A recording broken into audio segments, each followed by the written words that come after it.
तीसरा मुद्दा है हमारा हायर पेंशन का, जो कोर्ट का सुप्रीम कोर्ट का जो निर्णय है उसमें अमल हो, भेदभाव ना हो, इसको मिलेगी, ये ट्रस्ट है, ट्रस्ट के रूल्स ये है, एग्जम्प्टेड है, नॉन एग्जम्प्टेड है, ये सारी फालतू बातें हैं, इसमें हम विश्वास नहीं रखते। जिन्होंने पैसा भरा है उनको पैसा मिलना चाहिए,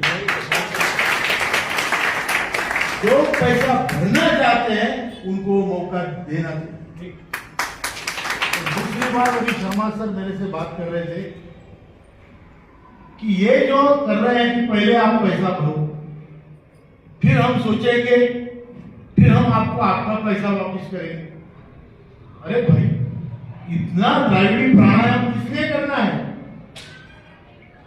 आप बुक एडजस्टमेंट करो, हमारा कहना है आप बुक एडजस्टमेंट करो। अगर आप मुझे 100 रुपए देना लगते हैं और मैं 120 देने लगता हूं तो मेरे को बोलो 20 रुपए दे दो, ये तो बुक पे हो सकता है ना। इन्होंने पहले भी क्या किया आपने देखा होगा, कई लोगों को बोला आप 20 लाख रुपए करो, 30 लाख रुपए करो, लोगों ने बेचारों ने घर गिरवी रखे, कहीं से लोन लिए, लाख पैसे लिए, भरे और 2 साल तक ये कुछ बोले नहीं, उसके बाद बोले नहीं नहीं नहीं ये वापस ले लो। अरे मतलब कुछ भी आप डिसाइड करेंगे और लोग इसे चलेंगे, ये रोकने के लिए संगठन है, और ये सारी चीजें रोकना, इसका विरोध करना और लोगों को सुविधाएं प्रदान करना, इसके लिए सब लोग हैं, इसलिए हम सब लोग हैं, और आपकी भी वो जिम्मेदारी है। तो इसलिए ये संघर्ष हमारी जो मांगे हैं वो पूरी करवा के रहेगा। हम आदरणीय प्रधानमंत्री जी से मिले 2 बार, आधा घंटा चर्चा हुई।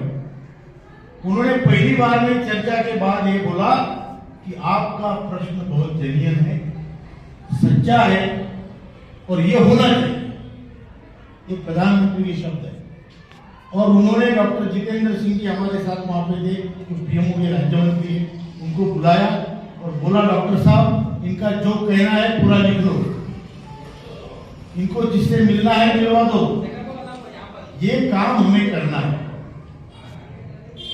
फिर दूसरी बार हम 1.5 साल बाद में तो हमने हाथ जोड़े, हमने बोला सर हमारा काम, बोले मुझे मालूम है आपका काम हो रहा है।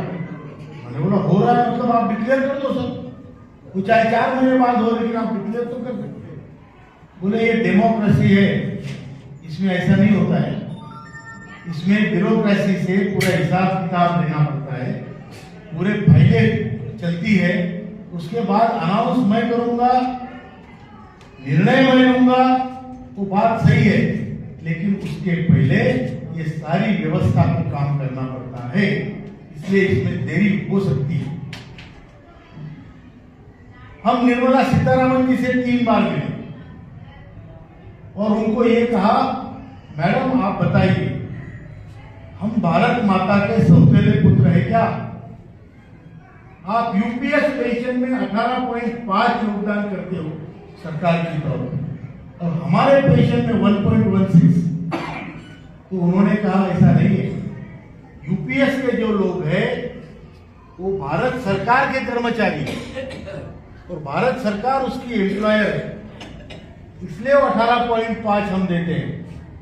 आप लोग प्राइवेट जो भी आपका निगम होगा या प्राइवेट आपका जो ऑर्गेनाइजेशन होगा, इवन सरकारी ऑर्गेनाइजेशन होगा, निम सरकारी होगा, अर्ध सरकारी होगा, ये ऑर्गेनाइजेशन आपके एम्प्लॉयर है और वो आपके लिए 12% देते हैं।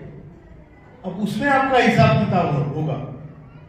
तो फिर हमने एक आर्गुमेंट की, हमने बोला मैडम एक बात बताइए, श्रमयोगी मानधन योजना में उसका तो कोई एम्प्लॉयर नहीं है, मैं 100 भरता हूं तो सरकार 100 भरती है, मतलब सरकार का कॉन्ट्रीब्यूशन 100% है।